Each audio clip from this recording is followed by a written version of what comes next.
From Hollywood, it's time now for... Johnny Dollar. Earl Foreman, Johnny. Earl, I just left you down in Florida. Where are you? Right where you left me, right here in Sarasota. Oh, well, if you're worried about my expense account for that case we cleaned up together, I was just about to mail it to you. Why don't you bring it down here instead? Huh? A couple of hours after you hopped aboard your plane back to Hartford, I got a phone call from Bill Hall. Remember him? Fellow who runs that men's shop on the Tamiami Trail? That's right, Webb. Bill owns the place. Sure. I bought a sport jacket and a couple of pair of slacks there at Webb's. Well, somebody cleaned him out of about $10,000 worth of merchandise last night. Oh? And you'd insured it for him? Yes, I'd also issued a $10,000 policy on the man he had there as a night watchman. Earl. Yeah, Johnny. The police think he was murdered. Okay. I'll grab the first plane I can.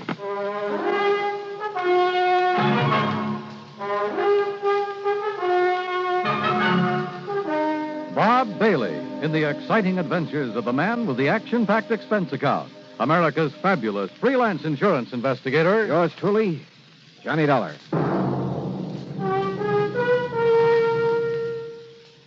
And now, Act One of yours truly, Johnny Dollar.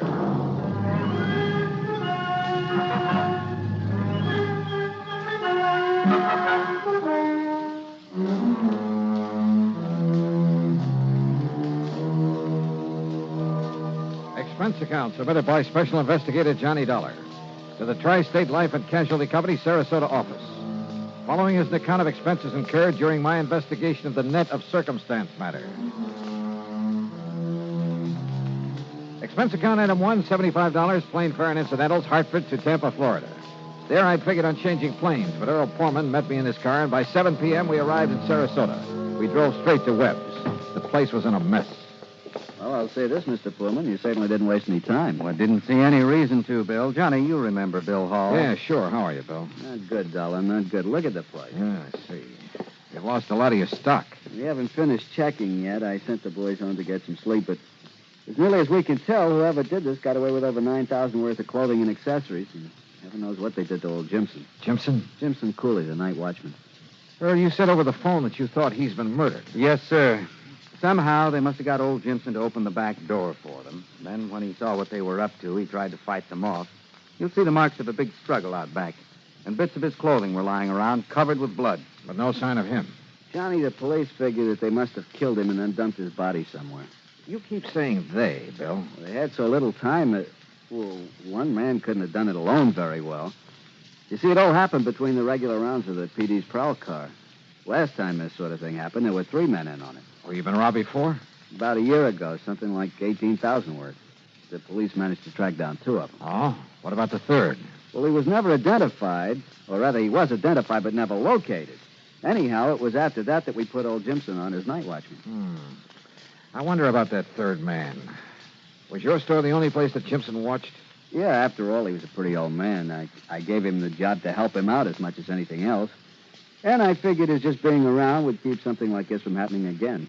I guess I was wrong. Jimson used to run a shrimp boat in his spare time. He used to work the spot east of Humpback Bridge a lot, south of City Island. That's right. Come to think of it, I heard a boat working out there last night. The point is, he couldn't really make a living at it, so he was glad to take what little we could give him for this watchman's job. And in return, somebody's taken his life. I'm afraid so. Of course, you can't be sure until his body's found.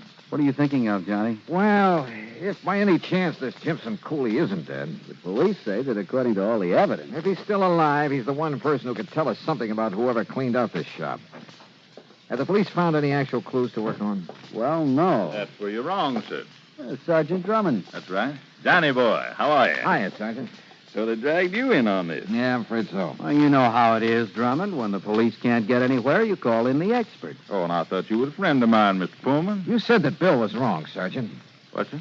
When he told me your boys haven't found any clues to who did this job and knocked off Jimson Cooley. Knocked him off, huh? Well, now, what's that mean? One of the boys picked up a drunk last night right in this neighborhood. Yeah? Late this morning, when he'd sobered up enough, we sent him home. But a little while ago, he comes barging back to headquarters. Seems he'd suddenly remembered something he saw around here last night. Go on, Sergeant. Oh, it must have been around 2 or 3 a.m. That's when we figured the robbery occurred. And the murder of Jimson Cooley. Yeah? Please, get to the point, Drummond. Well, he was holding up that building across the street, minding his own business and his bottle, when all of a sudden he saw a car come round from in back of this building and head north on the trail. Maybe two of them, he wasn't sure. Anyhow, the one he noticed was a little pickup truck. But in his condition, I suppose he didn't get a license number. Didn't need to, Johnny, because he recognized that truck. Oh? Yes, sir. And he said it was all loaded down with something, with an old piece of canvas stretched over it. The stuff that was stolen from me. Maybe. You say he recognized that pickup? Whose was it? Yeah. Johnny, it was that old 1930 model he used to haul shrimp in. What? Whose? That's You mean- right. That's right. It was that old truck of Jimson Cooley. Act two of yours truly, Johnny Dollar, in a moment. And now, Act two of yours truly, Johnny Dollar, and the net of circumstance matter. Yeah, everything indicated that whoever burglarized Webb's haberdashery there in Sarasota had murdered the night watchman, old Jimson Cooley. That is, until somebody reported having seen a loaded pickup truck at the time of the robbery pull away from the back of the store. And whose truck was it? Yes, sir. He swears it was that old 1930 pickup of Jimson Cooley's. And he says it went north on the Tamiami Trail. Yes, sir. Well, what have you done about it, Sergeant? Alerted every police department from here to the Georgia state line to be on the lookout for him. Didn't you know that truck was missing from wherever Jimson lived? Well, we hadn't actually got around to checking on his place yet. You thought he was murdered, and you didn't even bother to check his home? Well, we called his wife, Johnny, and when she said he hadn't come home with all the evidence of a big fight out back of this store. Oh, You fine. can't blame him, Johnny. All the blood back there, bits of Jimson's clothing that were torn off on. Look, maybe it's just a wild hunch, but Earl, Yes, Johnny? you suppose Doc Crutcher's at home? Probably. Lives just up the street from my house. Oh, we got a doctor connected with headquarters, you know, Johnny. Phil, how do we get out the back way? We're right out here, Johnny. What's this hunch you've got? Tell you, Earl, and it'd probably turn out to be wrong. Here you are. Now, you can see for yourself, Dollar, why we figured him a dead one. Old Jimson, I mean. Yeah. This busted railing, blood spattered around, and look there, where somebody hit the dirt. A pool of blood there, too. You must have lost plenty. And also, we picked up a short length of lead pipe with blood on it. Is this a piece of cloth from the shirt he was wearing? Yeah, Johnny, it's from a shirt I gave him. Torn off in the fight. Oh, well, I guess we must have overlooked that little piece. Yeah. Maybe that isn't all. Mind if I keep it? Oh, sure, go ahead. Well, what'd you mean? Come on, Earl. If you feel like driving me around a bit, there are a couple of people I'd like to see. Sure. No, wait a minute. We'll see you later. Yeah, it was a hunch. Nothing else. But I learned a long time ago that sometimes it pays to play a hunch for all it's worth. Particularly when you haven't anything real solid to work on. Ignoring Earl's questions, I had him drive me to Doc Crutcher's home out on St. Armand's Key. Fortunately, he was at home. Even better, we found him in his study poring over a microscope. Oh, sure, Johnny. I'd be glad to, just as soon as I finish making this hemoglobin count. Well, there's no hurry, Doc. I'll drop by and check with you later. Jimson Cooley, huh? We'll see. Look, Johnny, do you mind telling me what this is all about? Not until I'm sure myself, Earl. Listen, do you think you can find out where old Jimson's wife lives? Well, sure, I guess I Don't could. you mean widow, Johnny? Maybe. Well, last I heard. Everything I've heard, well, it doesn't all tie up. But, Johnny, if Jimson's still alive... That's what I'm banking on. Come on, Earl.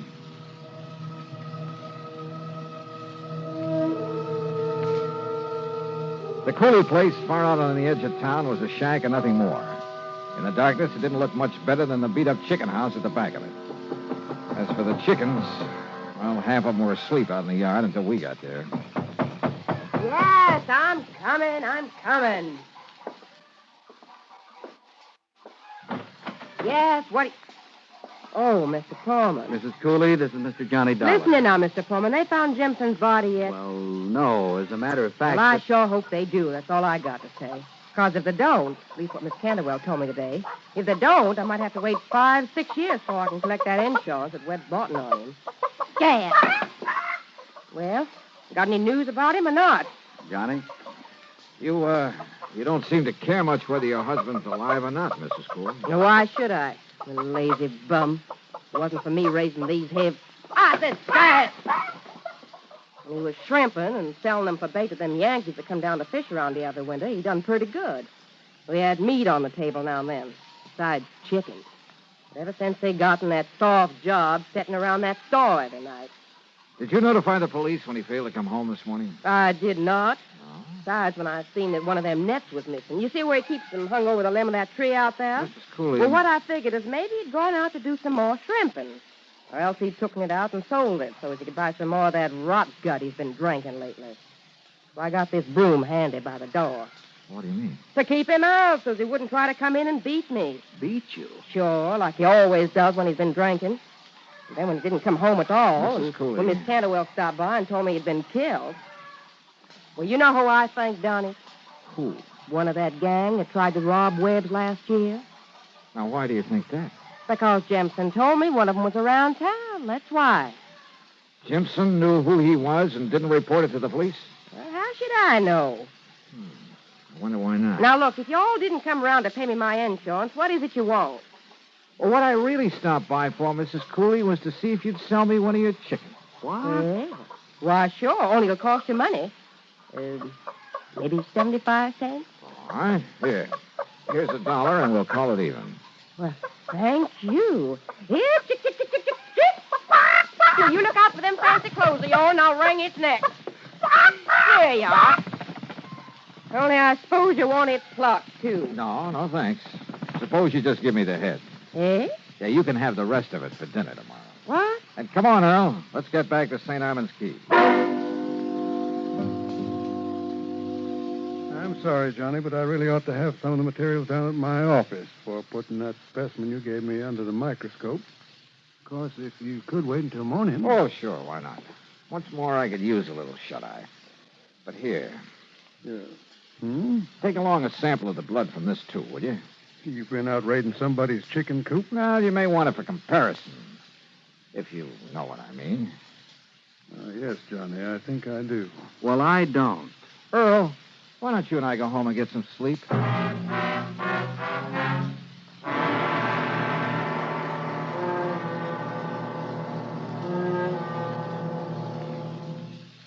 Act 3 of yours truly, Johnny Dollar, in a moment. And now, Act 3 of yours truly, Johnny Dollar.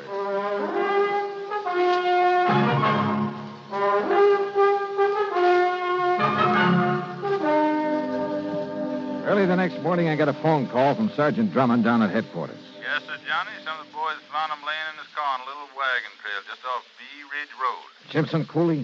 Jimson Cooley. Must have been laying there unconscious ever since a burglar slugged him and took him out there. But he's a rugged old cuss, so he's in pretty good shape now. What did he say about that burglary, Sergeant? Same as we figured.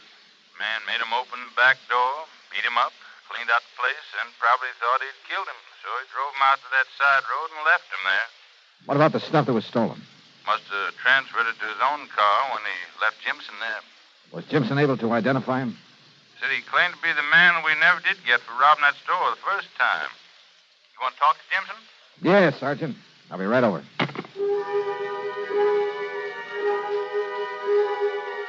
I had Earl driving down to headquarters. I saw Jimson Cooley, talked to him, but learned nothing from him I didn't already know. He was a disagreeable old coot, the sort who would get drunk and beat his wife. He still wore his badly torn clothes, and yes, he had a couple of cuts and bad bruises. But were they enough to account for all the blood we'd found in back of the store? I asked Earl to drive me over to Doc Crutch's office. Well, just finished, Johnny. And? I'm sorry, but the blood that was spilled out in back of that store was not chicken blood. But... Well, now I see what you were driving at, Johnny. You figured maybe Jimson had done the robbery himself. Wait, Earl. Then he'd covered the place with chicken blood to back up that story of a fight with some burglar. Oh, I think he was in a fight, all right. Huh? But I don't think he lost. Doc? As I started to say, I wanted to check the blood on that piece of his shirt you brought me here in the office where I have a record of Jimson's blood type. I got it when I made his insurance examination. Or was it his? On the shirt? It was human blood, all right, but not Jimson Cooley's. All right, then. I guess his story of having been forced to open the store, then beat up and knocked out and left out there in his car by the burglar is true. Wrong, Earl. Well, what do you mean? Why not? Didn't you say you heard a shrimp boat out on the bay last night? Sure, but what's that got Cooley's wife said one of those heavy-weighted shrimp nets was missing, didn't she? Well, yes, I And guess. remember this. Bill Hall said that one man wouldn't have had time to take all that stuff out of his store alone. So maybe there were two burglars, and I still don't see... Jimson said there was only one, so I think he was helping him. And, Earl, do you think for a minute that Jimson lost all the blood we saw out in back of that store? You saw him there at headquarters. Well, he didn't exactly look as though he Of course could. he didn't. But then, Johnny... First, we wanted to find Jimson's body, but then he turned up alive. Now we'd better find the body of this other man, whoever he is. You're right, Johnny. Then you'll really have a case. Sure. So, Earl, let's go fishing. Fishing? Well, you know how it is. When I'm really stuck in a case, everything all muddled up, well, it's time to relax and kind of let your head clear. Come on, let's go. Sure, Earl thought I was crazy, but we unhitched the boat from his private dock and headed up the bayou. Then passed under Humpback Bridge and into the outer end of Sarasota Bay, out toward City Island, where WSPB has its radio tower. I tied on a heavy trolling rig and tossed the line overboard. Johnny, you're crazy to use that heavy rig out here. The water's real shallow. All it'll do is drag the bottom. A little slower, Earl. Here in the bay, we use live shrimp to get sea trout. You know, about a number 2 hook and no sinker, we bottom fish. Slower, will you? Okay, whatever you say. And so we trolled back and forth over the place where Jimson ran his shrimp line. Johnny, it's no good fishing here with that heavy tackle. If this is where he got his shrimp, there ought to be fish or something. Maybe I'm after that something. I think you've gone nuts. 10, 15, maybe 20 times I had to reel in the line and take off a clump of seaweed that had gotten tangled in it. Bill began to get impatient. If we were really going to fish, why didn't we do it right? Then suddenly the old fluger started to sing. Hold it, Earl. Kill the engine. Yeah, what is it? Just hold your horses. What under the sun have you tied into, Johnny? If this line will hold, we may have what I've been looking for. Can't imagine what kind of a fish would be that big here in the bay. Oh, fine. Fine. All you've done is get snagged up in some old hunk of rotten fish net. Yeah. Or a shrimp net. If you'll just help me get it aboard. Sure. Just a little more, Johnny, and I'll be able to reach the part where you've hooked into it. A little more. There. I got it. Now give me a hand. Right? Here now. Oh, they put a lot of lead on these nets. But I never thought they could be this. John, look what's in it. Yeah. Good Lord. When Jimson was faced with the man's body wrapped in the net he'd sunk out there in the bay, he broke down and told us what had really happened. Even told us where the stolen stuff was hidden. Yeah, the dead man was one of the gang who'd robbed the store a year ago. He'd persuaded Jimson to help him do it again, offered him $100. But then when he had the stuff, he tried to run out without paying off. So, Jimson had killed him. Now the courts will have to take over. Incidentally, I understand that Webb's is installing a foolproof burglar alarm system. Expense account total $151.50. Yours truly, Johnny Dollar.